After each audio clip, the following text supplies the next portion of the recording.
Hi mga Nakshi, how are you? So, kamusta? Malapit na mag-August. So, I just wanna share sa mga, lalo na sa mga hindi pa aware, kasi may tinatawag tayong Ghost Month. Actually, yung Ghost Month, parang ika-7th month ng lunar calendar.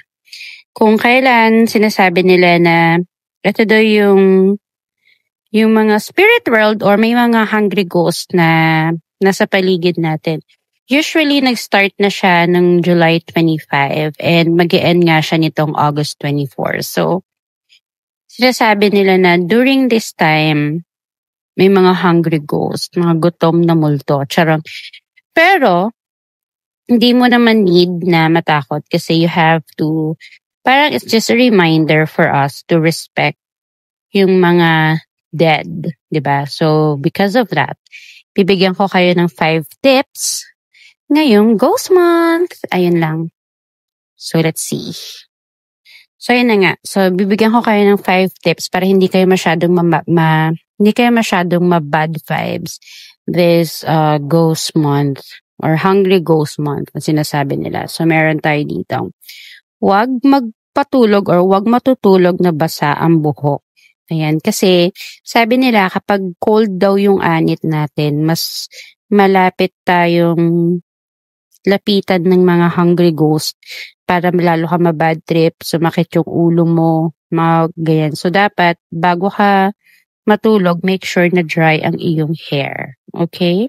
So, air dry mo muna. Number 2, magtabi ka ng asin o bawang sa pintuan para ready na yung adobo. Charing hindi.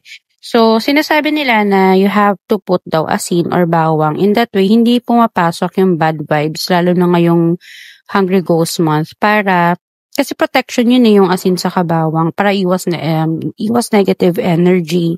Saka, if ever na mahilig kayo sa crystal, pwede nyo ding i-add yung black tourmaline. Yun ang wala ko. Wala akong mga black tourmaline pero meron akong black obsidian. Pwede na din siguro yun. Diba? Number 3, iwas gimmick gabi-gabi. So, wag muna tayong masyadong gala ng gala gabi-gabi.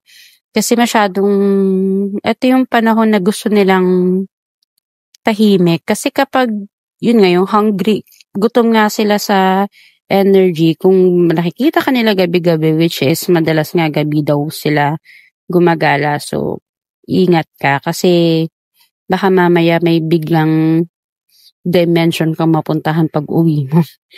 So, ayun lang. So, may invite mo kasi sila eh. Kunyari, umiinom ka. Syempre, you're weak. Hindi ka ganun kalakas yung mo.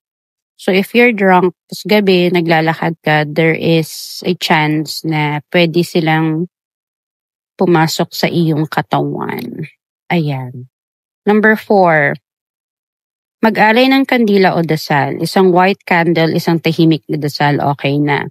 So, syempre, you have to learn to respect them, pray for them, and ayun, siguro sindihan din natin ng white candle. In that way, ma-feel nila na they are remembered, na mabusog sila dun sa candle na yun. Okay? And number 5, ito yung pinaka-importante.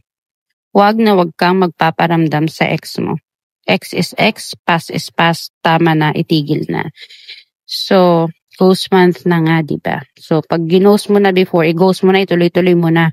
Kasi pag na-hungry pa yan, magkaroon kayo ng chance na mag-usap. Tapos baka mamaya, ang gagawin nyo lang emehan. Tapos after nun, wala, ghost ulit. So, no. Okay? And also, ayun, if you think may natutunan kayo, you can share this. Pero pag wala kayo natutunan, okay lang naman. Ayun lang. And maybe bigla tong mag-show sa ko ng per part. So, pasensya na. Ilalagay ko pa rin yung full video pero baka mamaya may part by part siya. So, pasensya na doon. But that's all. So, ayun. Dito kulang. Reminder lang na this Hungry Ghost Month is respect yung mga spirits na hindi natin nakikita. Huwag masyadong maingay. And yeah, check natin yung 5 tips na yun. Share this to your friends, to your loved ones, And that's all for me. Bye-bye, Nakshis!